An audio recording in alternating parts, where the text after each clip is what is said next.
Hi again. Sorry for any of you that experienced our first little snafu, but we're going to try this one more time. Welcome to our 30 Under 30 live chat. My name is Jamie Michoud. I am an alumna of the inaugural class of the 30 Under 30 program with the NSCAA.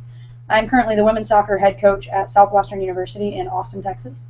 I hold my USSF A license, my NSCAA Premier Diploma, and my USSF National Goalkeeping license, and I'm going to be your moderator for today's chat. Today's panel of 30 Under 30 participants will be discussing goalkeeping principles and their sort of experiences and tips for young coaches who might be paying attention. So before we get started today with questions, let's meet our 30 Under 30 participants. Well, I'll let them introduce themselves, and this is Eric. Hi everybody, my name is Eric Perella. A little bit of background experience I have is I bounce around on and off with a bunch of different professional teams for about 6-7 years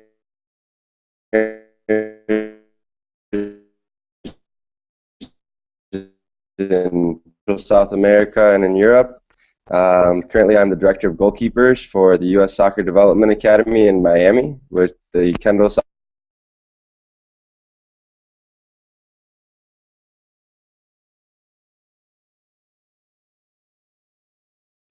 Looks like we lost you a little bit there, Eric, but we'll get back. So let's definitely came across still picking him up a little bit, but let's see if we can keep going here. Kristen, how about you? Hi, my name is Kristen Eggert. I've been working the past 2.5 years as an assistant coach with Haiti's women's national team. I played professionally a couple years in Norway, and I hold my NSCAA Advanced National Diploma as well as my USC license. So happy to join you guys today, hoping to share a little bit of goalkeeping knowledge with you all, and glad to be part of this second 30 Under 30 class. Hi everyone. Hi everyone. My name is Lauren McAdam. I'm currently at Fresno State in sunny California. Been here for about just over 1.5 years. Played collegiately for 4 years at the University of Miami. So Eric and I have a little Miami connection there. Been coaching Division I collegiately for the past 7 or 8 years. And I really look forward to this discussion, and hopefully we can help some people out. All right, sounds great. So we've got an awesome panel today. I'm excited about seeing how things go, and we're going to get right into it. Just kind of a reminder for anybody watching, if you have any questions that you'd like to hear our panelists answer, you can tweet them to us using the hashtag NSCAALive, and we'll be taking those questions as we go. All right, so in order to get started here, the first question, I'm going to open it up for the group. It's kind of the question I think that's generally on people's minds as they get started, and that is, what are the skills that you look for as a coach when you're trying to identify your goalkeepers? So let's see, maybe Lauren, you could start out with this one. You're muted still, Lauren. Go ahead and unmute yourself. There we go. For me, when I'm out recruiting, there's a few things that I look for straight from the bat, so I'll make sure that I get to the field so that I can see the goalkeeper warm up individually with their coach or the other goalkeeper on the team. So what I'm looking for, I can pretty much get a snapshot from the first 10-15 minutes, and then of course I'll watch them play their full game, maybe a first half, maybe a second half, depending on how they're splitting. But right off the bat, work ethic, besides the technical ability that you can see with their handling and their diving, work ethic, their presence, just kind of what their energy is during the warm-up, and then throughout the warm-up and then leading into the game, how crisp is their distribution, are they getting the ball back at their feet, how comfortable are they with the ball at their feet, and then with presence comes that communication. So what are they saying? Are they coaching their team from behind? Are they leading that? Do they have that leadership quality? So those are kind of the few things that I look for at my level. So when I'm out recruiting specifically for a goalkeeper that's coming in for this fall 2015 class, we need that leadership. We need those characteristics so that they can contend not only for a starting position, but they need to be able to compete directly with whatever goalkeepers are here currently. So those are some of the things that I look for. Awesome. And Kristen, what about you? I agree a lot with what Lauren was saying, and for me, one of the big components working with a senior national team, the technical differences aren't necessarily as great as maybe in younger levels, so you start getting a little bit pickier with situations. Are they holding the ball versus giving up a rebound? Their hands, that's a big one for me, as well as reaction speed, quickness, things of that nature. But I also work some with the youth side of things, and for me, a huge component is the psychological piece. If you have somebody who is fearless, that's a great foundation to start from and to work off of and build from.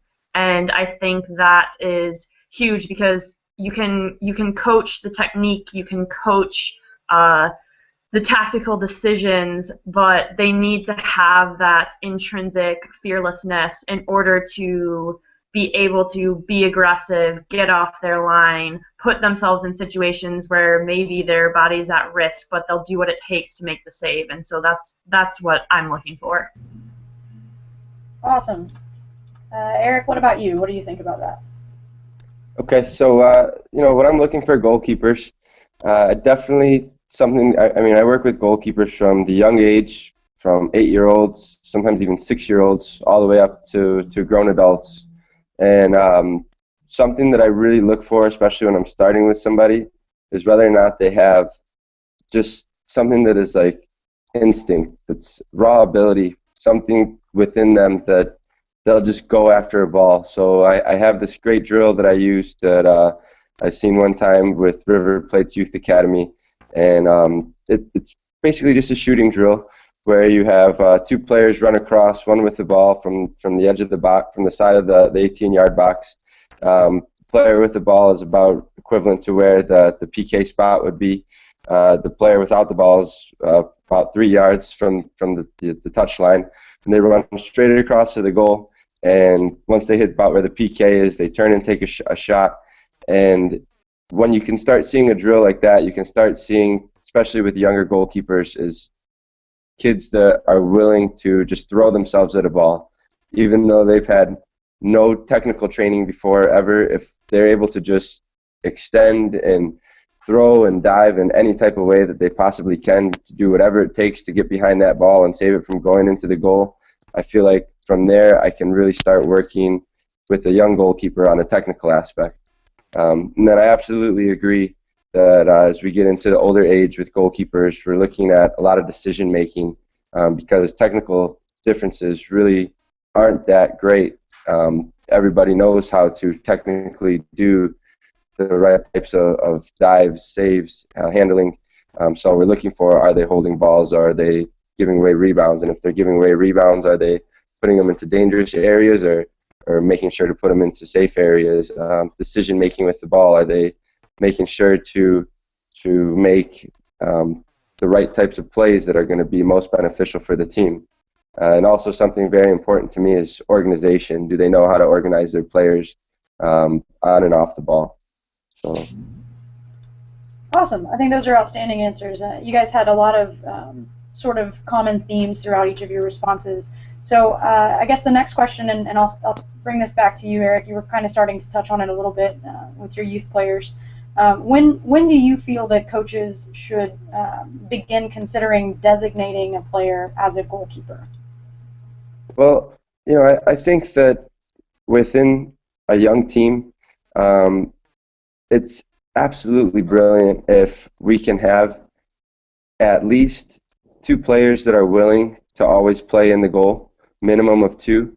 And the reason that I think that is because I feel that if you have just only one player, especially at a young age, at a U8 or a U10 age, or even a U12 age, where he is considered the only goalkeeper of the team, and say we get into a game where he's getting absolutely bashed, 5-6 goals, 6-0, there's absolutely no reason to continue to leave that goalkeeper in the goal. Allow him to come out, enjoy the game. It's about development, and put somebody else into the goal that you feel like is capable and has at least a basic understanding of what it takes to play in that position. And as far as the coach designating a goalkeeper, I really believe that that is more on the player, not really so much on the coach.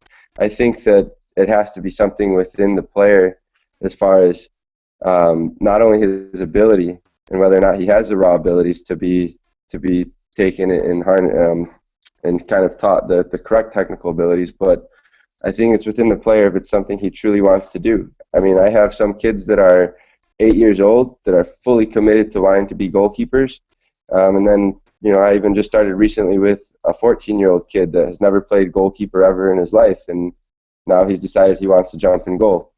So I kind of really find that more on the player. If they really are in love with the position, then absolutely we should continue to grow that passion and teach them how to do things the right way.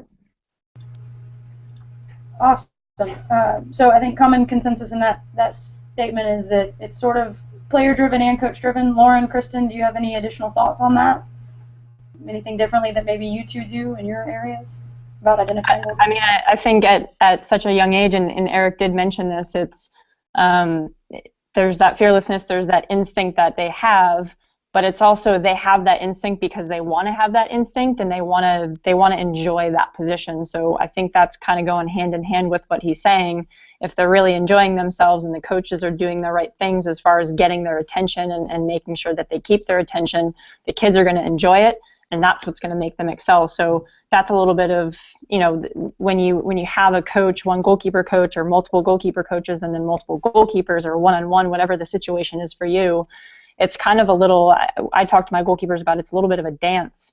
So, we're dancing together, but it's not just one way. It has to be a two-way street. So if you don't like a particular thing, then I'm going to have to be willing to work with you and vice versa. So, if the coaches are doing the right things and making sure that the environment is, they can make mistakes, they can have fun, I think that kind of works for both sides of the token, you know what I mean? So I fully agree with Eric. A little bit player driven, but they have to enjoy it, and the coaches have to be doing the right things in order to do that for them.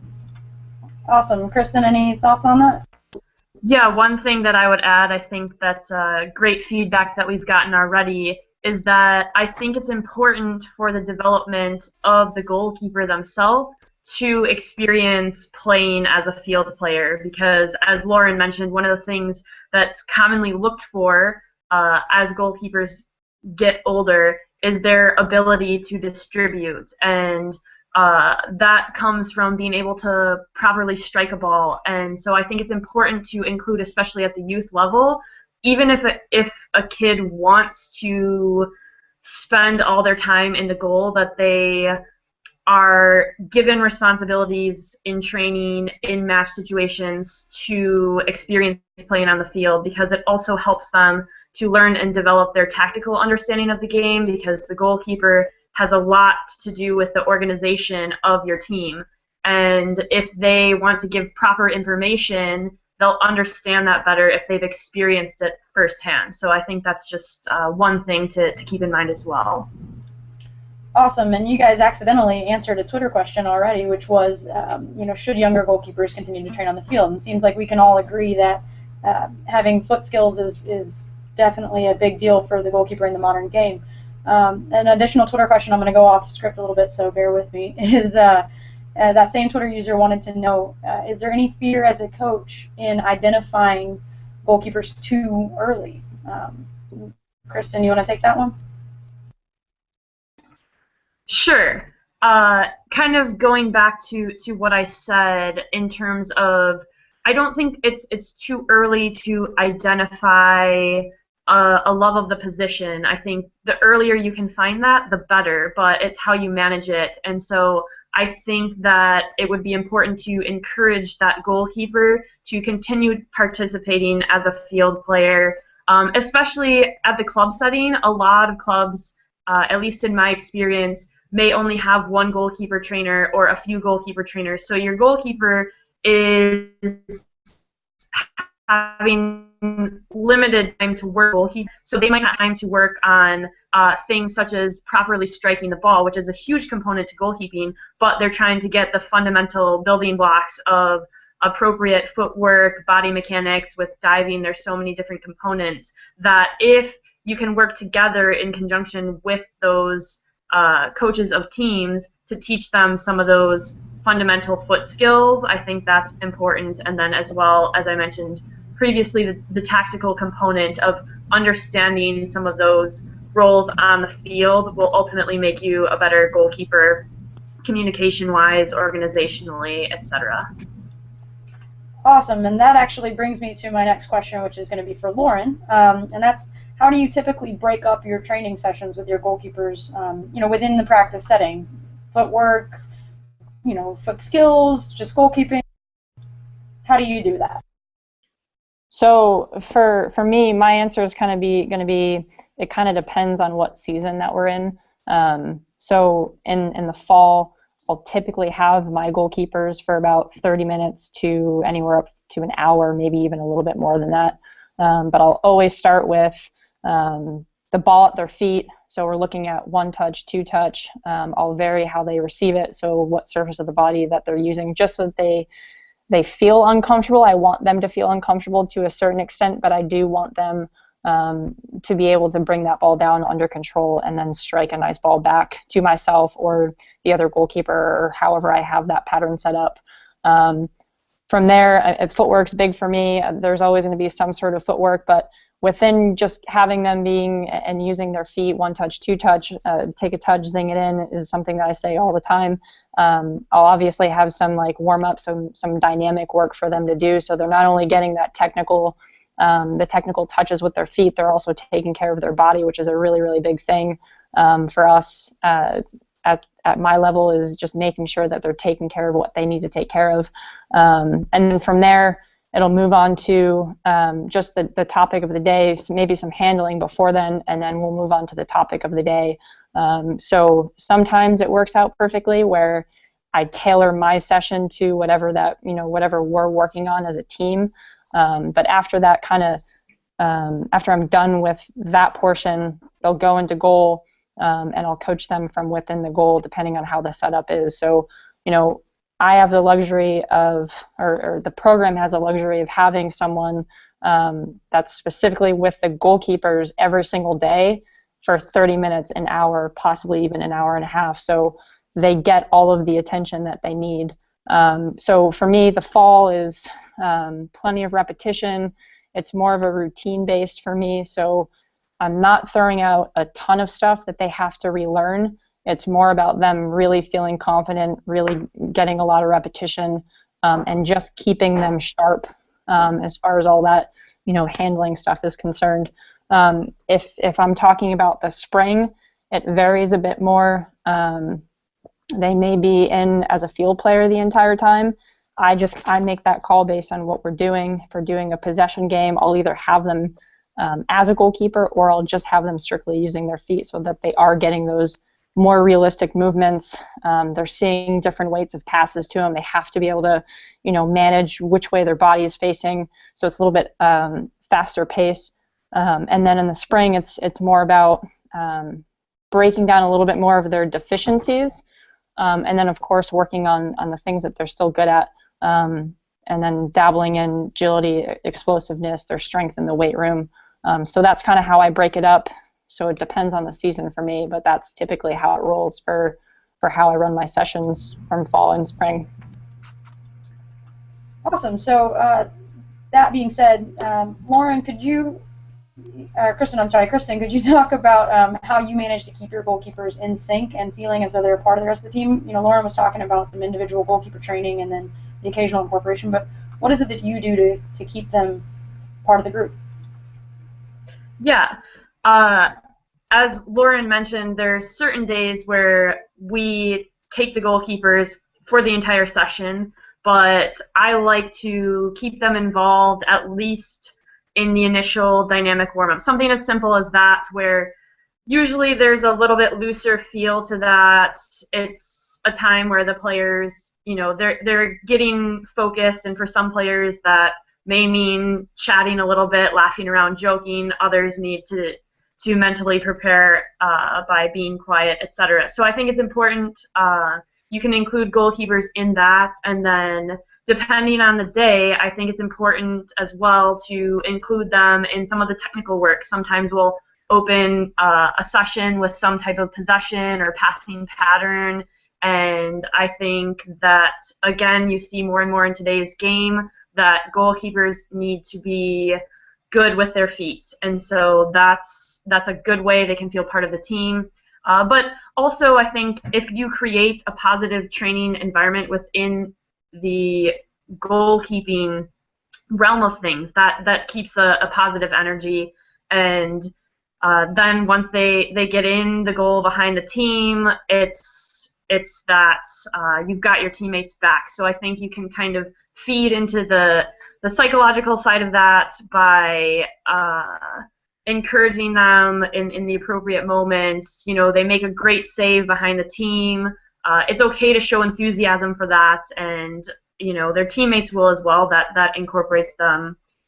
Also, I think going back with maybe more on the youth level, I think it's an important lesson for them to be able to learn that as isolated sometimes as a goalkeeper may feel, you are part of a team. So a mistake happens. We all know as a goalkeeper, it's a little bit more obvious when you make a mistake than maybe another position on the field. I think it's important from a young age to remind them that in order for the ball to get to them, it had to go through the team, and that can help them then be a little bit more objective, to let things go, to be able to analyze then without necessarily having an emotional attachment. And it also then encourages that mentality of, yes, you're an integral part of the team, and you aren't just your own entity. And hopefully that encourages some, you said analyzing, hopefully that encourages them wanting to communicate and wanting to coach their team so that that doesn't happen again. So maybe that's another way to kind of segue into the whole communication side of things is, yes, you're in sync. Yes, there are 10 other players in front of you, and that's what just happened. It broke down with 10 people in front of you. But if you're analyzing it on the other side of the ball, how can you then help your teammates so that you're on the same page and you can help it and not let that happen again? That sounds great. So that being said, you guys both touched on something, and Eric, I'm going to go to you to start this one, but I would like for everybody to answer this one as well. You kind of both mentioned aspects of the psychology or the mentality of the goalkeeping position.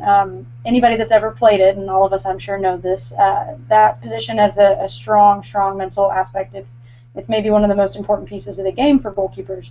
So the question, Eric, for you to start with is, how do you train your goalkeepers on the psychological side of things? I think the best way to teach them is through repetition.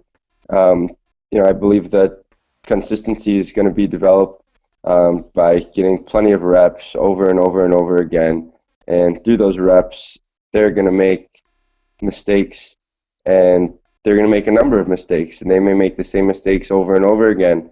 And there's a lot of moments where they may let up a soft goal, or they may let up a great goal, and they get that expression on their face, and I'm sure everybody sees it, where they're like, and they kind of get down on themselves, or they put their head down. And right away, I think that is an extremely coachable moment where you just have to continue to pound it into them that it's about what's going to happen next, because no matter what just previously happened, you can't change it. So you need to just focus your attention on the very next one. And then I'd like to really get into teaching them, okay, can you think about it for a brief moment, quickly analyze what happened, what could have been done differently, so that if it happens again, how will you be able to make that save, and now keep going forward and prepare yourself for the next one. So I think the best way to get used to that is to encourage them to step out of their comfort zone, take chances, especially during training, because it doesn't matter if we get scored on. We always get scored on. That's part of it's impossible to save everything. Even the best goalkeepers in the world have already proven that you cannot save everything. So it's just a part of the game. And we just need to continually have as many repetitions as we can to kind of learn where my abilities are, where your abilities are, where her abilities are, where his abilities are, because everybody is a little bit different. So I just believe big time in consistency and repetition. Great. Kristen, what about you? I agree with what Eric was saying, and for me, a big thing on the psychological side is confidence. I think that the goalkeeper who is a great goalkeeper, one of the big differences is you hear that kind of ambiguous term presence thrown around. And so to try to break that down a little bit, I think confidence goes into that. And something that I tell my goalkeepers is that there will be times where you do not feel confident, but the team is relying on you for that presence. And so there's times where you might have to fake it till you make it, is kind of a saying I throw around a little bit, in terms of the way that you communicate, tone, that sets up for that commanding presence. If you're loud, assertive, if you take charge of your box, if you're cleaning things up in the air, things of that nature. And so you can incorporate those components into training. And one thing that I also like to do is that, as Eric mentioned, you don't have time to allow your emotional frustration to come out in a match. And so one thing that I do in training is oftentimes I'll set up exercises that have a certain speed component, so that if the goalkeeper is irritated because they didn't make the save the way that they wanted to, or something of that nature, that they don't have time before the next ball is coming. So I think that can be helpful, youth all the way through the senior level, because there's days, everyone has days where you just have an off day in training, and so you need to learn how to deal with that. And one way is that you actually don't give them time to think, but then you take time after the exercise to then again objectively break things down. So you're reinforcing the notion that you're not ignoring mistakes or brushing them under the rug, but there's an appropriate time and place to address those, and to take that emotion a little bit out of it, because you as the goalkeeper need to be kind of the emotional compass and rock for your team. Great. And Lauren, anything you'd like to add to that? I feel like it's a tough one to be the third person to comment on this one, but I love what both Eric and Kristen said. Kind of what Kristen was just saying about sometimes you don't have time to analyze or get angry because you might have another shot to face. I love setting up 2-shot drills, so you make the first one, make sure it's nice and clean, and then you have to get ready for that second one right away. But I think with that, no matter what you do, how you set up your training session with one goalkeeper, 2 goalkeepers, group of goalkeepers, is kind of that culture that you're trying to set, or what kind of culture that you want to have as a coach. So it could be pressure training, and you could be doing something really, really hard for 20 seconds, 40 seconds, and it's the repetition, kind of what Eric said. But with that, you have that standard as a coach and for the players that, okay, if you didn't hold on to that save, the standard is you hold on to that save even though you're fatigued, even though your mind might be a little fuzzy, or your feet might be not moving as fast as they were on the first rep. But it's definitely, the way I set it up is, that's the culture, that's the standard, and you have to hold on to as many things as you have to hold on to. But with that, you can't smash them on every single thing that they do wrong, or you're not going to help them build their confidence, which is a huge component, as Kristen said. So it's a little bit of repetition. It's a lot of it of that culture that you set, that standard that you want your goalkeepers to have, and that comes from yourself and within the goalkeepers themselves. I was going to say one more thing, but I completely blanked. But that's kind of how I do it. 2-shot saves, maybe even or 2-shot drill, maybe even multiple shots, so that they are ready for anything, no matter what time of point of the game, no matter what. Awesome. So we're getting a few questions in from Twitter, which I think I'd like to get to now if we can. And we're really fortunate today to have a group of panelists that have a wide-ranging level of experiences. I know, Eric, you've done anywhere from youth all the way up through, professional, and I know, Kristen, you're involved with, a senior national team and done some youth as well, and then Lauren, obviously, with the collegiate side of things and some perspective on youth. I'd like to ask each of you guys to elaborate. Eric, if you would start, so get ready. Sure. The Twitter question is, goalkeepers have a unique view of the game. So as a coach, how do you use their knowledge during halftime or post-game to make adjustments, if you do at all? So Eric, if you take that sort of from the youth perspective, and then we'll work our way up, that'd be great. Yeah, I mean, I go to as many games as I possibly can. I think your game performance is huge. There's a big opportunity to learn, so I'm constantly jotting down notes. Even if, as much as I can, I'll take some video of their games, even just short personal videos, just so that I can then show them later, either after their game or at practice later on in the week, and show them certain situations. Maybe, hey, you need to make sure to check your weak side. You may have a ball out on the far left that's kind of within crossing range, but were you able to take a look at your weak side and organize some of your guys inside your box to give the proper directions? But I really believe that it's a great opportunity during halftime to hit them with a quick little bit of information, a couple of things they're doing very well, and a couple of things that they may need to kind of touch up and clean up on. Hit them with that at halftime, and the best way to do that is to take a few notes about what you want to tell them, so you can just get in, get out real quick, and give them good positive feedback.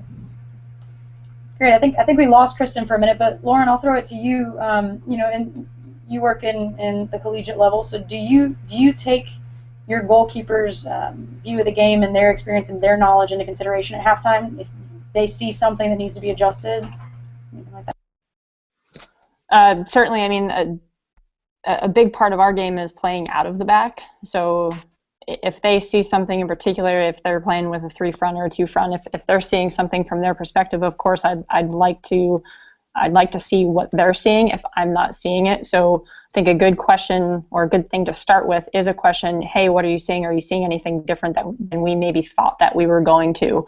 But from there it goes into mostly the decision making of when they got the ball back at their feet, who they played it to next. But I think it's very important if your team and your style of play is you want to use your goalkeeper back and play their feet and then go from there and build from your back 4 or whatever formation you have. I think it's very important to take into consideration the goalkeeper's perspective, because maybe their center back isn't shifting quick enough and they need to talk to their center back about that forward that's pressing them or whatever it is. I think it's important to have that question first. What are you seeing? How can we change anything? And then, of course, like Eric said, take notes so that if there was something specific that you saw from your coaching perspective, you make sure that you hit them up with that so that you can fix it in the second half. Awesome. So, Kristen, I know we lost you for a second. I'll catch you up here. I'm going to throw you right back into it. I was asking, it was a Twitter question. It was, how do you use your goalkeeper's knowledge of the game at halftime to make adjustments, if at all? Obviously, your experience at the senior level, the expectation is your goalkeepers are well versed in what they're doing. So, halftime of a game rolls around. What do you ask them, and how do you take their thoughts?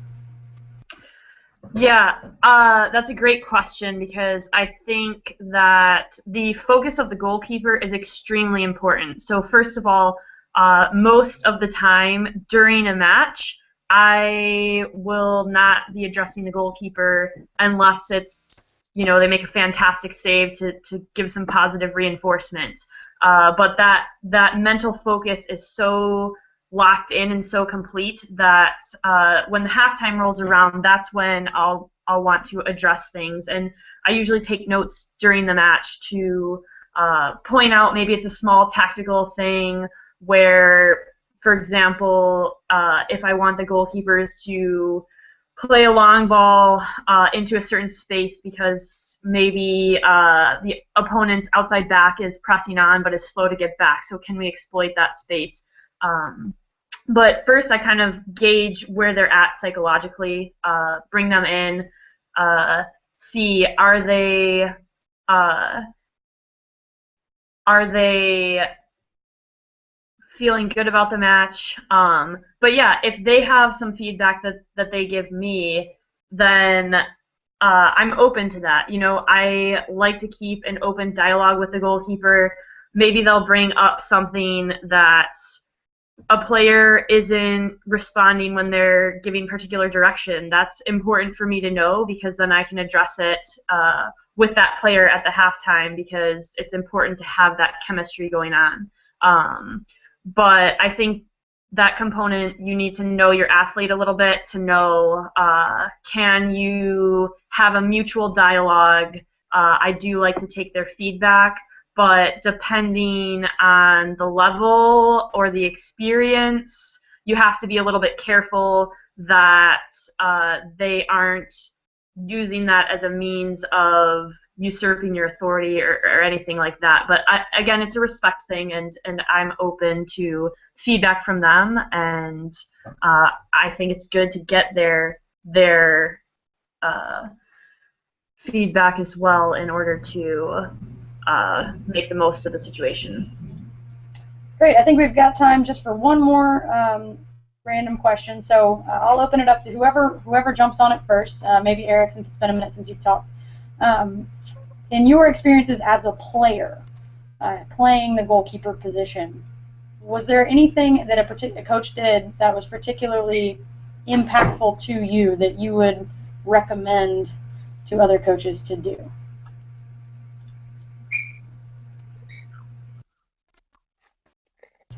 There's a lot. I mean, great coaches, I think, find a lot of ways to really impact you. I mean, as soon as you asked me that question, I just kind of had like a flutter of memories, like of